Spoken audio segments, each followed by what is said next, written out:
Rosario Robles, quien fue secretaria de Desarrollo Social y secretaria de la SEDATU en el gobierno de Enrique Peña Nieto, está ya estrenando un libro que ya nos había adelantado aquí en Café Milenio, Rosario de México, un testimonio de lo que vivió en su trayectoria política en el sexenio pasado, pero también en la cárcel. Está aquí con nosotros Rosario Robles. Gracias por acompañarnos, Rosario. No, al contrario, Carlos, te agradezco muchísimo el estar aquí contigo.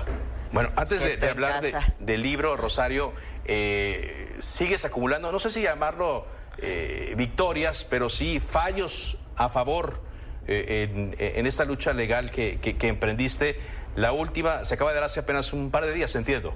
Sí, bueno, la semana pasada ganamos 2 amparos ya de manera definitiva en un tribunal colegiado de Toluca. Sí. En contra de la suspensión, en contra de la orden de aprehensión que me habían girado. Imagínate, me acusaron de delincuencia organizada. Sí. Ya sabes que es como la moda en este gobierno. Y afortunadamente, pues tanto el juez de distrito como después el colegiado encontraron que había vicios de origen y que no se acreditaba este delito por parte de mi persona y en consecuencia se acabó. Y antier, pues tú sabes que peleé siempre desde el principio y lo dije desde el primer día, que la licencia que había servido de argumento para que me dictaran una prisión preventiva, porque dice que me podía escapar, dado que estaba dando otro domicilio, pues yo dije es una licencia falsa, lo demostramos con peritajes. Finalmente, después de 4 años y medio, la Fiscalía de la Ciudad de México dijo que era falsa e inculpó a una persona. Se llevó a la audiencia, la juez consideró que era una licencia falsa, que en efecto era una licencia falsa, pero no vinculó a proceso a esta persona porque no encontró su participación, ahora sí que en el complot para llevarme a la cárcel.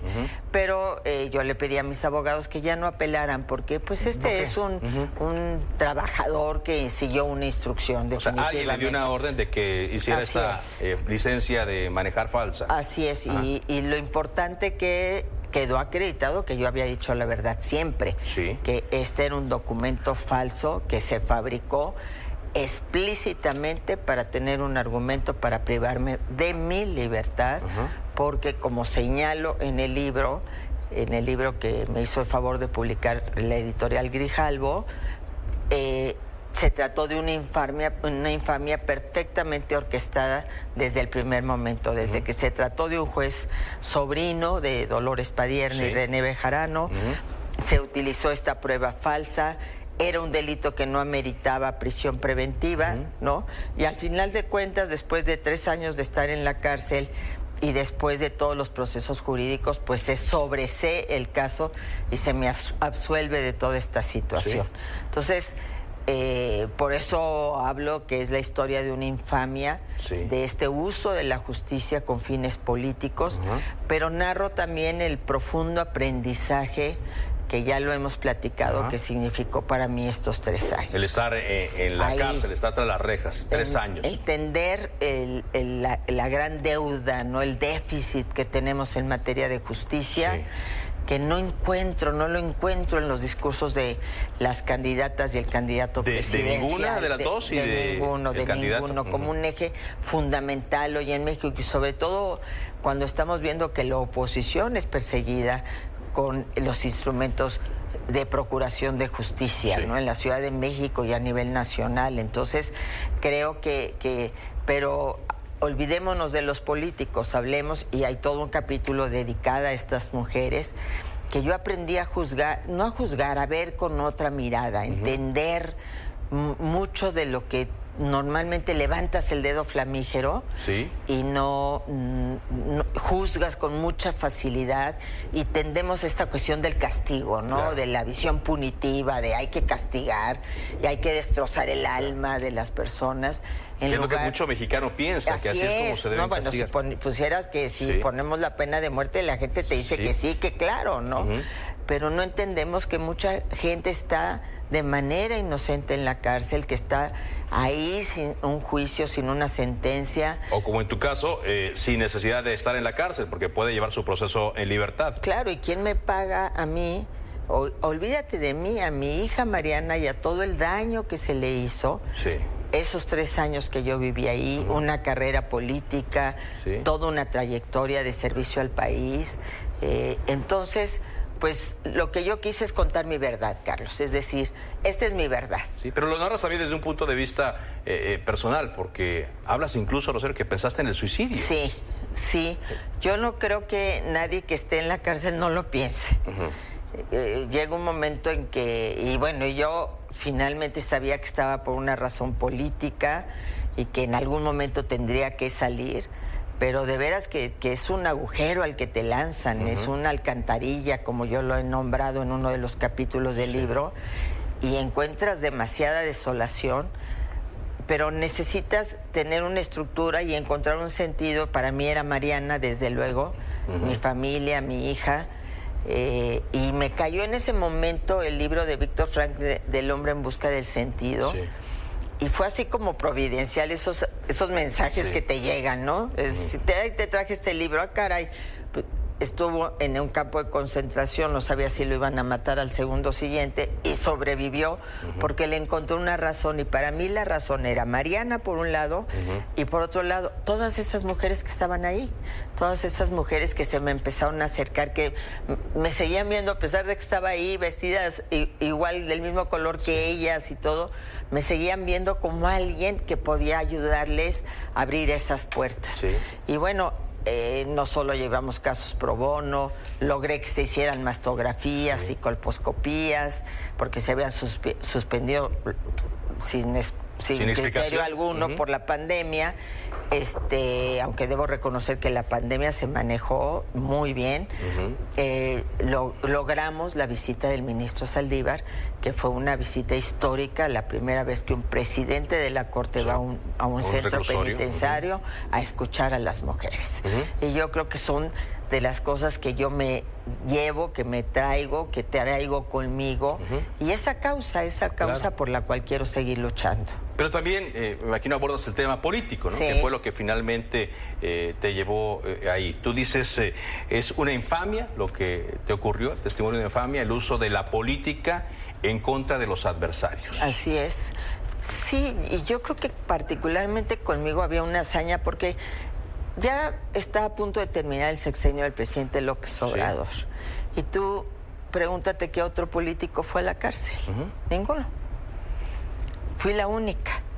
Y con una hazaña desmedida, porque no solo fue la cárcel, fue la inhabilitación, fue un juicio político, me congelaron las cuentas. Bueno, alguien podría decirte que está Emilio Lozoya. Emilio Lozoya, pero como políticos, ¿no? Yo era una política, y bueno, Chucho Murillo, que también es otra infamia, ¿no? Pero como política, y conmigo todo este aparato de Estado al que tuvimos que enfrentar y al que le fuimos ganando. Gané la inhabilitación, gané que el juicio político no se continuara en el Senado. Y había una particular saña conmigo, ¿no? Yo creo que viejas rencillas que se quisieron cobrar. Y esto me parece tremendamente grave, porque y es el aprendizaje. Yo lo que ahí aprendí es que tenemos que saber perdonar y tenemos que reconciliar este país. Y ahora, tener un México sin miedo. Vienen las elecciones, Rosario, ya mencionaste un pendiente que tienen las candidatas y el candidato.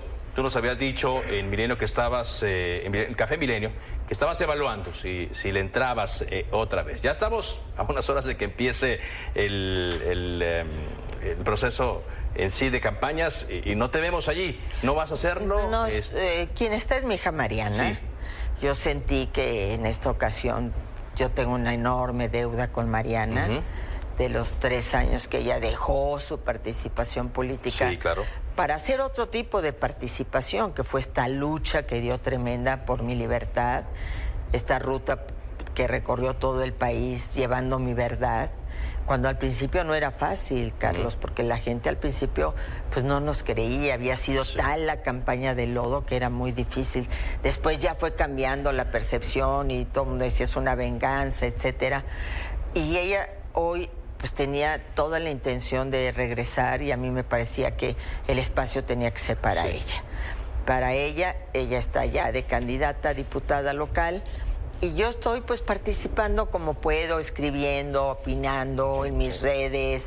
Y presentando mi libro, que voy a hacer mi gira nacional. Y desde luego pues apoyando, como lo dije desde aquel momento, pues yo apoyo a la Alianza, apoyo a Xóchitl Gálvez, apoyo a Santiago Taboada, porque creo que tiene que haber un giro en nuestro país. Y sin estar en las campañas, porque no estoy, mentiría si dijera que estoy, por lo menos con la pluma y con ciertas ideas apoyo la necesidad de rescatar a México, de tener un México sin miedo, que es precisamente el último capítulo de mi libro.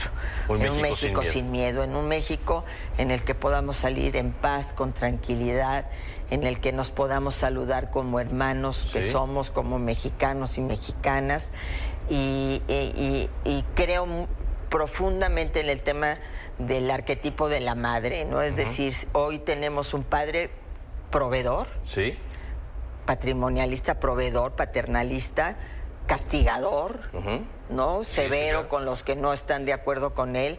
Hoy necesitamos una madre que cobije, que acoja, que trate a todos sus hijos por igual, piensen como piensen, del color que tengan la piel, no importa, de las decisiones que tomen, y así somos las mamás. Pues, ahora, no cualquiera de las dos cubre este requisito. Pues no, pero coincide, fíjate, el México sin miedo con el eslogan que Xóchitl escogió para su campaña. ¿Cuándo va a estar el libro ya disponible? Ya está en las librerías, ya lo pueden comprar. Ya ahora en finales de marzo será la presentación, ya avisaré con tiempo. Muy bien. Y para que me puedan acompañar, pero pues a mí me va a encantar que la gente conozca esta parte de la historia, y sobre todo la historia de muchas mujeres que ahí narro, que están siendo víctimas de tanta injusticia y tanto atropello. Gracias, Rosario, por acompañarnos. Al contrario, Carlos, muchísimas gracias a ti. Gracias. Y ahí estaremos en la presentación.